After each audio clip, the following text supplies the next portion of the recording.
Hi friends, ఈరోజు నెల్లూరు కారం దోశ చేస్తున్నామండి. అందరి ఫేవరెట్ కదా. చాలా చాలా సింపుల్ అండి. ఏం లేదు, జస్ట్ ఒక 4 to 5 ఎండుమిర్చి అనేది వాటర్లో నానబెట్టేయాలి.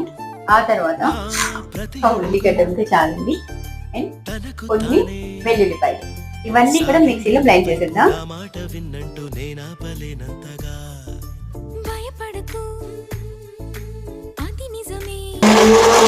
ఇదిగోండి, రెడీ అయిపోయింది. మరి ఇంకెందుకు దోశలు వేసేసుకుందామా.